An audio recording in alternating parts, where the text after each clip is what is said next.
Chapter 10. Are you the stuff that heroes are made of, or are you a jellyfish in a skirt? They'd landed in a large cave chamber with walls of ice in the air, breathtakingly cold. It was lit up by glowworms and slugbirds and the odd blinking light of an electric sticky. Electric sticky is a bit like an electric squirm, but it clings to cave walls with a sticky substance it secretes out of its bottom. Do not pick one up. Good advice.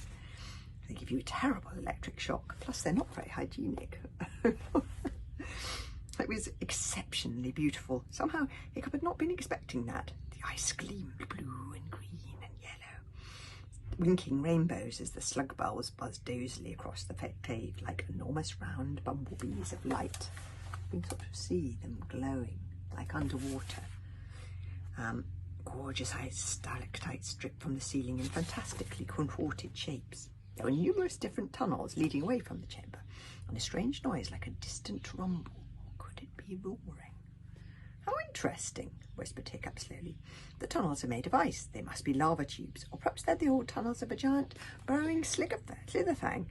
You always get interested at really frightening moments, moaned Fishlegs. What if that great burrowing slitherfang was still alive? Then it would be roughly 10 million years old, said Hiccup. Look, the trave dragons are still hibernating. We just have to keep as quiet as we can and search for the fire pit the witch was talking about. I mean, something like a fire pit has got to be fairly obvious, hasn't it? Where do we start? Whispered Fishlegs. They spent the first hour going round in circles. The tunnels were icy, and they could race down them at quite a speed on their bone skates, shooting through tunnels. Oh, look, they're on skates. Lucky them. How exciting. Shooting through tunnels that looped in and out of each other like a web spun by a spider that had gone crazy. They had one slightly alarming moment when they entered a cavern that was dripping with dragons of all shapes and sizes over every rock and hanging from the ceiling in thick clusters like black bats. But Hiccup was right. They were all still hibernating, and their three companions backed out of the chamber without being detected. However, an hour later, they were back where they started, at the cauldron and the well, with no sign of a fire pit. Okay, whispered Hiccup, this is going to be harder than I thought. These tunnels go on forever. He checked the ticking thing. We only have 2 hours left. But Stormfly hid us an electric sticky, by the way. Just there. But Stormfly had shot ahead and spotted something. Look, she screeched, zooming back to them in a glorious golden swoop.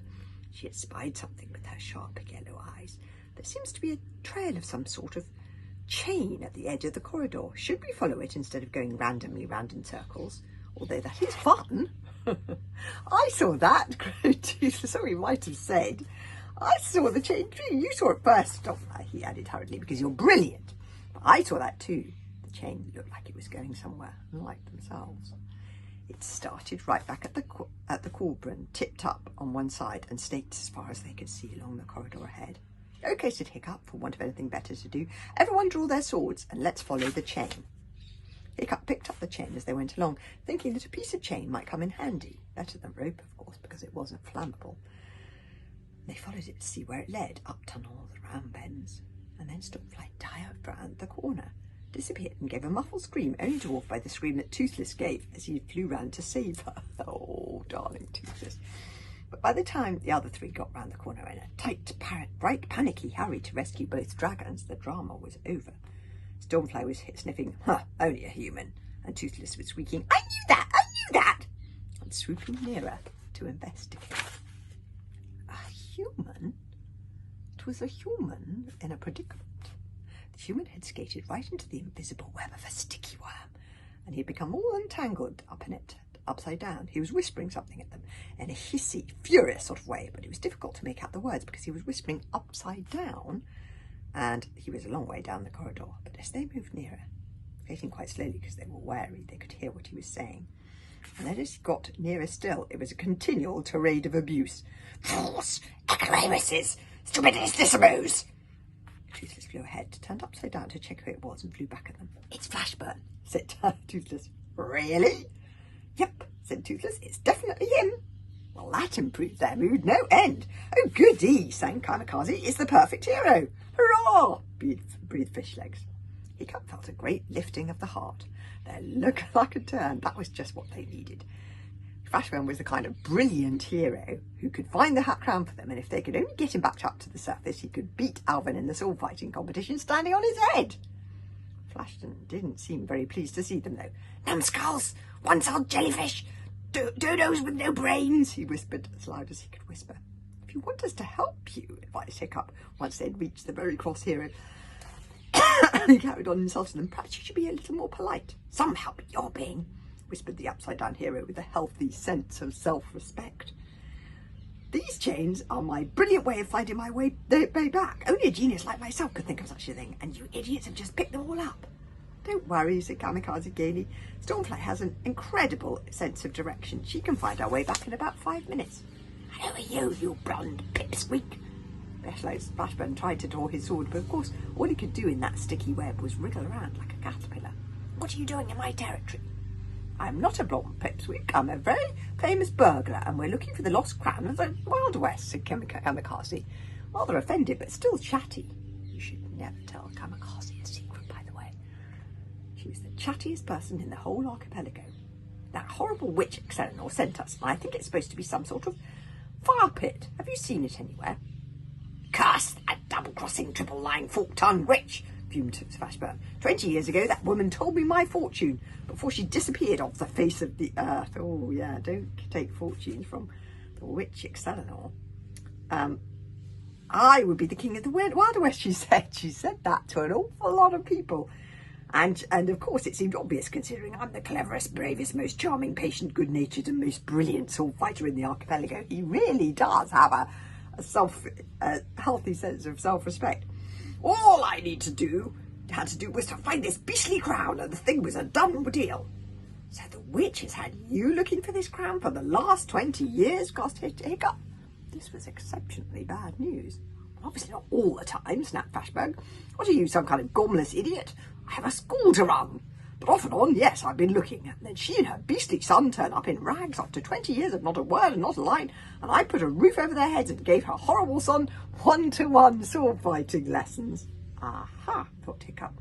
So that's how the witch became the Hardcastle Witch, and how Alvin got to be so good at sword fighting. And she got me to send away my 40 warriors on some ridiculous trumped-up quest because she said they get in the way. And how does she repay me? She kidnaps me just before you arrive and tells me I have only 3 weeks to find the crown, or she'll leave me down here forever. "You're lucky," said Kamikaze. "She only gave us 3 hours." "She asked you to find the crown? You?" A hero with a healthy sense of self-respect seemed to find this ridiculous.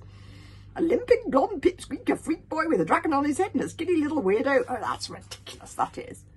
"I am the greatest hero the archipelago has ever known," spat Flashburn, which would have sounded more impressive if he hadn't been trapped upside down in a sticky worm web at the time.